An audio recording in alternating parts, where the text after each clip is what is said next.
But why does music give you chills? You're sitting alone, headphones on, your favorite song starts playing. And then it happens. A wave, starting at the back of your neck, crawling down your spine, spreading across your arms. Goosebumps.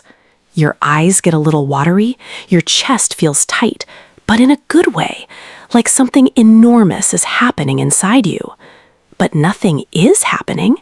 You're just listening to music. So why does your body react like you just witnessed something life-changing? Why does a pattern of sound waves, invisible vibrations in the air, make your body physically shiver?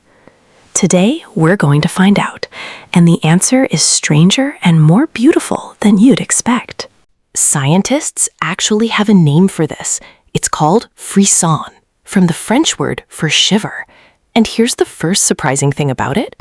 Not everyone experiences it.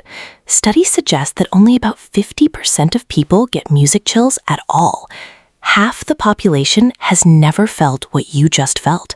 That means right now, statistically, half the people watching this have no idea what we're talking about. They've heard the same songs, sat in the same concerts, and felt nothing. So what makes some people experience frisson and others don't? Researchers found one personality trait strongly predicts it: openness to experience. People who are curious, who get lost in art, music, and ideas, who feel deeply. They experience frisson far more than others. In fact, people who experience music chills show measurably different brain structure, specifically more connections between the auditory cortex, the part that processes sound, and the areas that process emotion. Their brains are literally wired differently. More pathways, more connections, more feeling. So what's actually firing inside your brain when the chills hit? Let's go inside. When music enters your ears, it travels to the auditory cortex. Standard stuff, that's just hearing.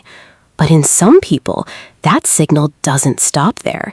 It shoots across to the nucleus accumbens, your brain's reward center, the same system that lights up when you eat food you love, when you fall in love, when you achieve something great.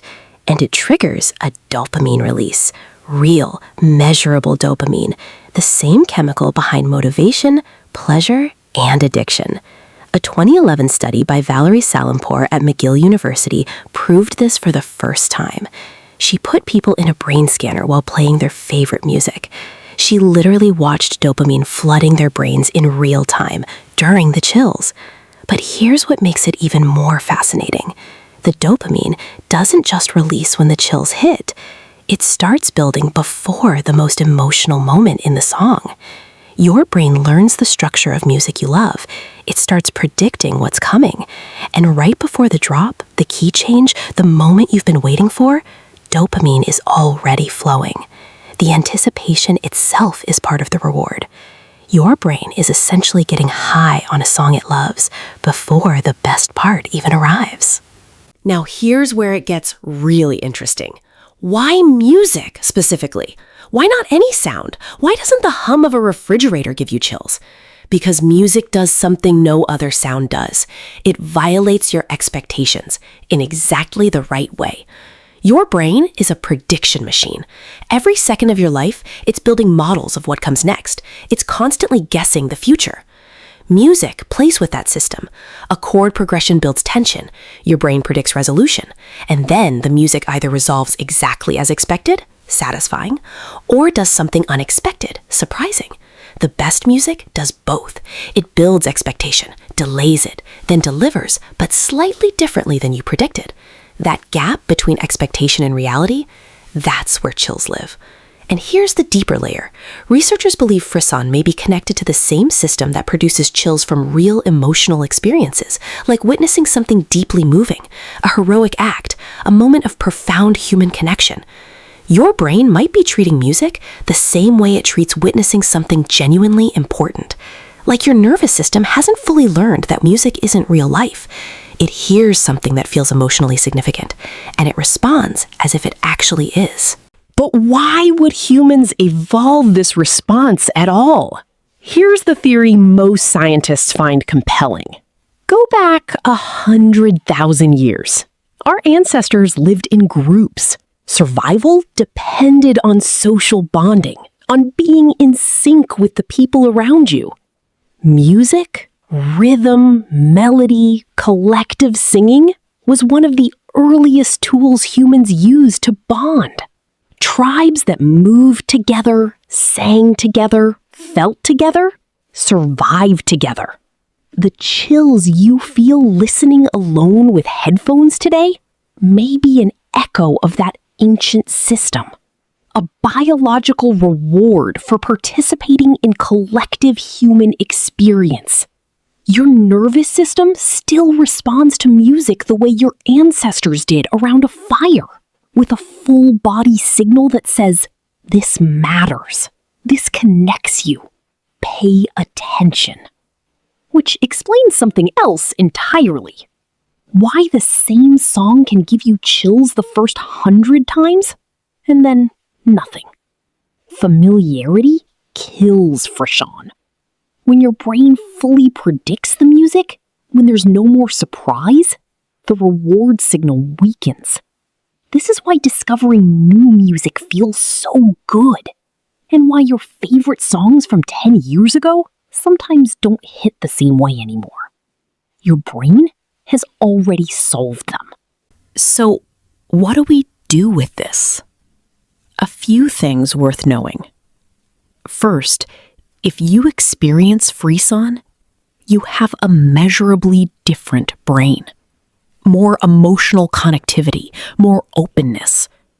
Research links this to higher empathy and deeper aesthetic experience across all art forms. It's not a quirk, it's a feature. Second, you can actually train Frisson.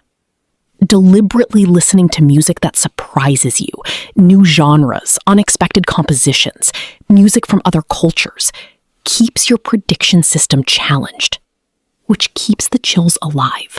Third, if you want to feel more Frisson from music you love, listen in the dark. Alone, no distractions, full focus. Studies show that attention intensifies the dopamine response. The more present you are, the stronger the signal. Your phone notifications are literally stealing your chills. And fourth, next time you feel that shiver run down your spine during a song, know this. Your brain just released real dopamine.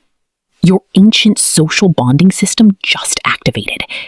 You just experienced the same response humans have felt around fires for 100,000 years, all from invisible waves of air pressure. That's music. And that's you. But here's what we didn't answer today. If your brain releases dopamine from music, a completely artificial stimulus, what else is it releasing dopamine for that has nothing to do with reality? What if I told you your brain is running an almost identical system right now every time you scroll through social media? The same reward circuit, the same dopamine loop, the same anticipation mechanism. But this time, it was designed by engineers to hijack it. But why do you feel worse after social media if it's triggering the same reward system as music? That's next. And trust me, once you understand what's happening, you'll never look at your phone the same way again.